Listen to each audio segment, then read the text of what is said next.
And now presenting someone from one of my favorite brands, a brand that I actually use every day. We have Kayla Marcum coming in. She's backstage. She's joining us from Dude Wipes. She leads influencer marketing there. Kayla, how are we doing today? I'm doing well. How are you? I'm doing great. You know what? My energy level keeps on going up as this webinar progresses, just because the level of knowledge we're dropping is also just heating up. And I have to say, the title for your session, for your masterclass, is my favorite by far throughout the day. And I think it's my favorite, period. It's called The Little Dude's Why the Lil'Dude Wipes Playbook. And I want you to pay attention to the many levels of puns layered into one thing. But Dude Wipes is such a fantastic brand. You guys have been absolutely crushing it. I see you in retail. I see you in DTC. I get served your ads. Well, it could be because I am your customer. Tell me a little bit about this session. What kind of knowledge are you going to drop? What's in this playbook? Yeah, we're gonna jump into all of it. So as you said, Dude Wipes is stereotypically hitting men. So our little Dude Wipes was like our first like branching into a category for kids. So it's a flushable wet wipe just for kids. We have two flavors, we call them, not scents. Don't eat them, but they are flavors. But yeah, so we have two. We have a fragrance free, which is always the popular one, and we also have a bubble bum, which is actually a name came out from like our finance person, and it's bubble gum scented. So it's a So fun one. everyone who works at Dude Wipes is a creative. No, fantastic. I'll get out of your way. Please drop the knowledge. I'll be listening to this session as well. All right, over to you. All right, thank you guys. I'm gonna share my screen. I'm gonna be that awkward person who's like, "Do you guys see my screen?" Let's get into it. So, little dude wipes. First introduction, thank you. I do lead the influencer marketing team here at Dude Wipes. Today, I'm gonna walk through how we use influencer marketing to launch our new little dude wipes and how what we learned entering a new category for our brand. So for context, like I was saying, like Dude Wipes has a pretty clear audience. We've mostly spoken to young men, but interestingly, we do have half of our customers are women. So we get that asked that a lot with our influencer partnerships. If we're just serving men, we're serving women too. They buy for their households and they also use it for themselves. So our creator partnerships have traditionally lived in like the comedy, sports, internet culture, like I would say like the rogue creator space. We've been on so many like weird channels, it's crazy. It's just a very different world when you start reaching parents and young kids. So when we launched Little Dude Wipes last summer, it was the first time we were really stepping into that parenting category and speaking directly to the families. So that meant a new creator strategy for us. So we had to work with new creators, new messaging, and a new way of thinking about where and when we introduce this product to a new audience. So today I'll just like walk through like a really high level framework that we use to do that.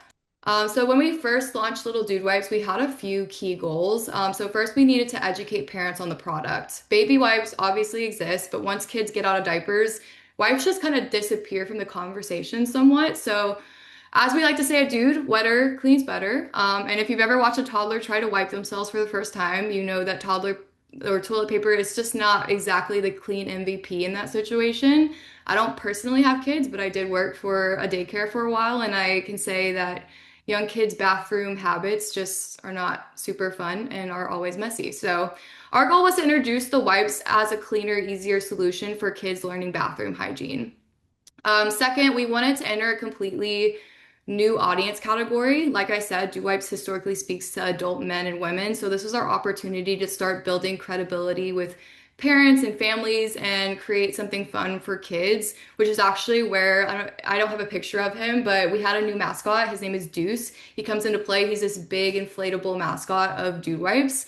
I was actually at Expo West last week and we saw kids get really excited to see Deuce in real life. And we had our little plushies we were handing out to kids. And it was just really cool to see that we were creating something special for that kids were like genuinely excited about, which is something they wouldn't be excited about in a category like this.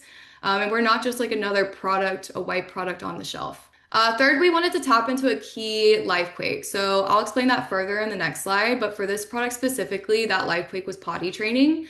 Next, this launch was Walmart exclusive. So our creator content also needed to drive retail awareness and make it clear where parents could actually buy the products.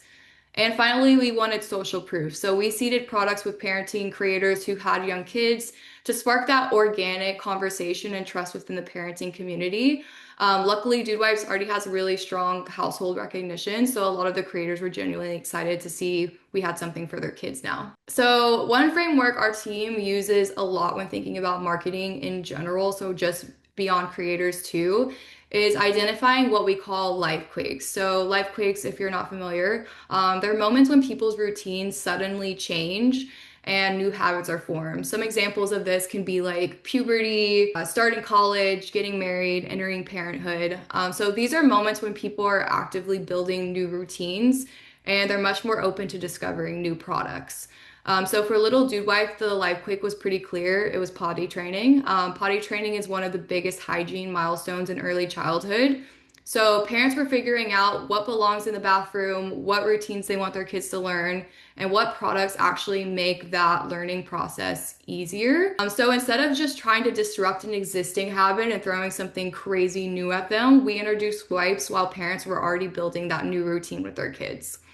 And that's where parenting, honestly, or where these creators really became powerful for us because when parents go through something like potty training or sending their kids to school for the first time, they naturally turn to parents online for advice, tips, and survival stories, honestly. So it felt like more like a person to person recommendation than just a generic ad. So, finding creators at the right moment. So, once we identified potty training as the life quake, the next step was finding creators who were already in that stage of life with their kids or were about to enter that stage of life. So, a big part of that was social listening.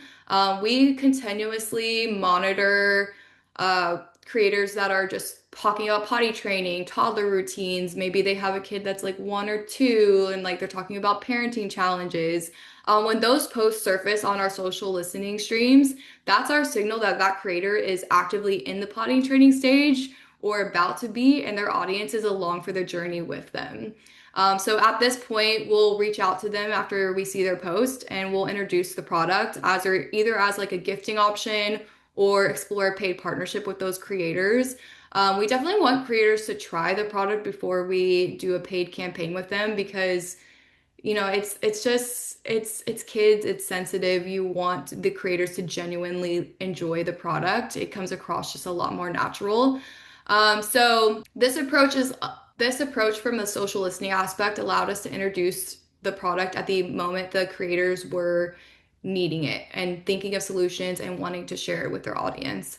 One of the biggest takeaways that I would say was different from our strategy that we have for our evergreen Dude Wipes campaigns is that there's just a lot more opportunities to meet creators where they are and when they need the product most. So we've seen a lot of organic posts from creators talking about little Dude Wipes, just from us gifting them because we were able to introduce the product right when they were looking for it.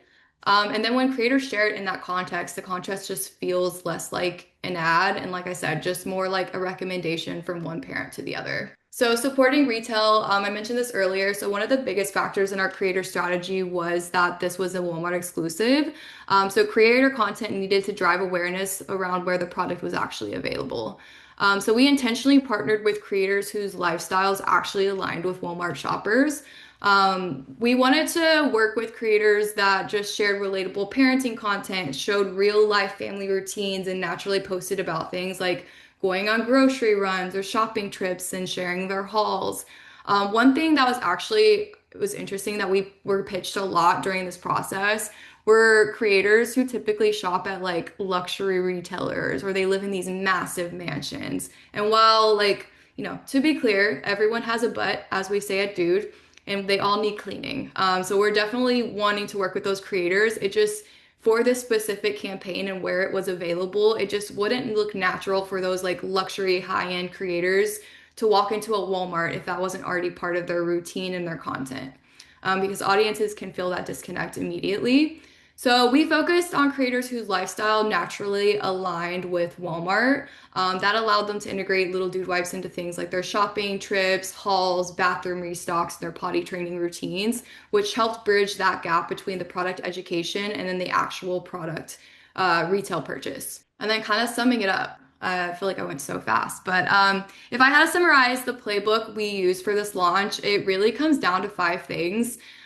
First, identifying that life quake, finding the moment when the consumer habits are already changing. Second, listen before you activate. Social listening such a huge play for us in this category. And just in dude general, it helps us like identify those creators that have that problem. And even reading through the comments, you can give us insight into what messaging resonates with your audience, and we can change those in the briefs. Third, meeting creators at the moment of need, introducing the product when it's most relevant to them. I actually have a really great session a few weeks ago at another webinar where they were doing baby bottles, and she was talking about how that creator relationship starts when that creator announces their pregnancy, because you want to be along for that conversation and their whole newborn baby journey. So very similar concept here. And then fourth, aligning the correct creators with a specific retail push. It doesn't have to be a dedicated retail post. Creators can naturally integrate the products into shopping hauls, restocks, and routines. I feel like sometimes there's a really big push on like dedicated posts. And especially with our product specifically, you can only talk so much about wipes. Any way you can make it a little bit easier, a little bit more organic works best in our favor, and have fun with it. And then finally, becoming part of the routine. So our goal wasn't just awareness, it was helping parents see wipes as a natural part of potty training. And then ideally, they keep them using that long after that phase because, again, wetter cleans better. But yeah, that's all I have for you guys today. Super excited to be here. Thank you for listening.